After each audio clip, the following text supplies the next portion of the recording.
So in this video of drawing dynamic anime poses from reference, I chose two pictures of the brothers Itachi and Sasuke Uchiha from that show Naruto, and I chose to have like I said, the ones where they're like holding blades. And so I have a younger picture of Itachi holding his ninja blade and also his kunai in his other hand.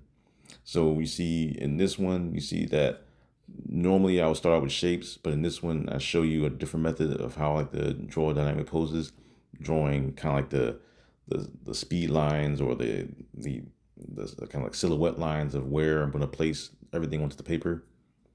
And sometimes I like to do that just to kind of size out where I'm going to place everything onto the page. It's kind of like a way for me to draw things without it necessarily like falling off the paper or anything.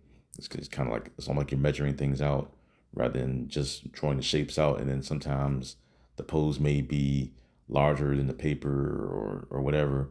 So sometimes I like to draw it that way. That way I'll know where it is when I start to, draw the shapes out. I can kind of fill in the gaps as I go. So you see that I'm following along quickly. I'm just jotting it down, trying to figure out, where the leg is going to go, where the foot is going to go, and just finding all those big shapes to get that pose down and add some emotion to his pose with him holding the blade up. You see right now I'm just adding in the neck. And normally I would draw the neck going down, but this time I kind of just, since the head is on the other side, I just kind of just left it at the halfway point. I know that I've drawn pictures before where I'll have the neck going all the way down. I draw the oval shape across that, but this time I just left it chopped up. I didn't want to have a lot to erase, so I just adding in and throwing it as I go. So right now I'm adding in the hand that's going to be holding the ninja kunai. So I'm just adding in the fingers quickly, just jotting it down. That way I can kind of just, if I was to erase this and add the final details to it, I can just erase it lightly and then go over it real quick. So I'm just making a hand, not trying to detail it too much, just enough for me to know what's going on with it when I'm, going over it to add in details to finish the hand. But right now I'm just throwing it down, just to throw it down and get a general idea of where everything is placed for making like a quick pose. And usually when you make poses, you can also do multiple poses. Small thumbnails, maybe 10, 15 different poses as thumbnails using different shapes. And that way when you're finalizing and making your actual final draft of a picture, you'll have that to go on when you're finalizing it. Because you're basically drawing from reference anyway. Even when you're drawing from thumbnail, you're drawing from reference, even though it's your own picture, you're still drawing from reference just to get things down easier and faster. So right now I'm adding in that closed hand. That's going to be holding his sword, making the cylinders for the fingers, and kind of just a half cylinder for fingers since the fingers are they're gripping the blade.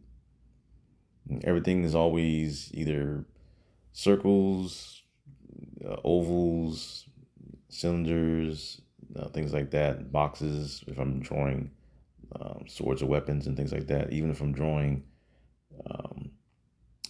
guns or things like that, I'll also take and make the box before I start to draw the gun in perspective and try to fill in what it is. I think I've had a couple of shorts where I've drawn weapons. Filling in, just adding in some slight detail to the sword that we can kind of get, just so I can know what's going on with it. Meaning the handle, what the handle's going to be for the sword. Just darkening up some lines. Adding in that little small touch to the knuckles. Darkening up some more areas. It's kind of a way for me to just try to keep the brain to know where things are. I don't want to have it, get my brain too confusing to where I'm trying to figure out where things are. So I'll darken certain things up. because the eraser I have, or the kneaded eraser that I have, is pretty good for erasing and not leaving too much of a smudge. So I'll darken the lines up. Adding in the detail for the handle. Adding in the kind of just drafting out the face, where the neck and the center of where the eyes would go in between. You don't really have to add that.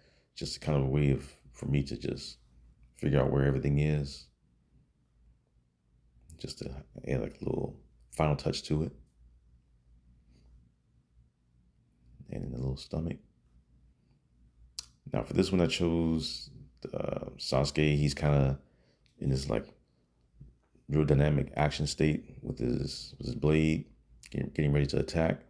And so with this one, you see, I started this one also different than my normal videos, where I drew out the silhouette of the positioning of his body as far as his chest and his legs. Where one leg is short, I made one side short, other leg long. I drew that one long, and sometimes I like to add the arms too.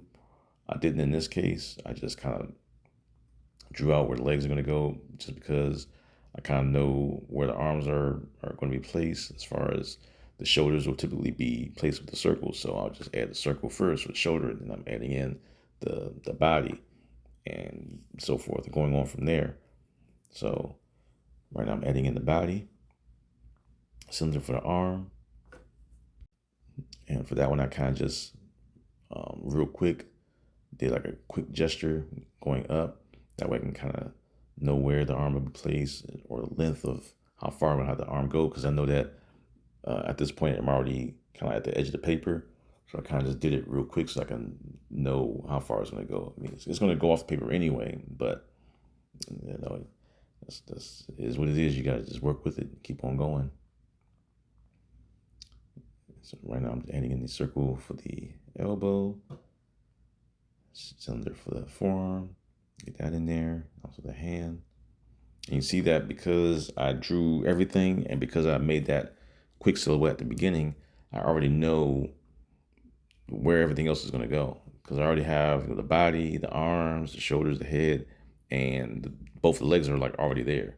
So I'm literally just going back and adding in the shapes to fill in those missing areas. So I'm going in, I'm adding in that short leg. Now I'm going back and adding in the longer leg. And we got one leg that's shorter because the one leg is bent. The other leg is long, going straight down. So I'm adding that in there. And the foot is, since there's no ground there, but his foot is, from what is shown, is supposed to be a ground there. I'm pretty sure the picture could be just a clip off of something. So I'm going in and just adding in some details to kind of rough out the shape more, and add more detail to kind of, like always, get your brain to figure out and know where things are placed. So I'm adding in the sword, the hilt to the sword. I want to make sure that I at least know where that's placed for, adding in the final details. Also the hand. Now the hand is far back, so I'm not gonna really, I didn't really get too detailed with it, because you don't really have to. I mean, if you're doing things that are super small in the background, you don't really have to get too crazy with the shapes, because you already know you're gonna detail it later on, and you already know how it's gonna look supposedly. So you don't really need to add a lot of shapes to that. You can kind of just rough out and make like a little quick silhouette, and you're done. It's mostly for when you're doing the body and it's close up, where you're adding the shapes to it. So right now I'm just targeting on the lines. I had like a little quick circle. I know I've had a question why I add the circle to the midsection and don't add the circle.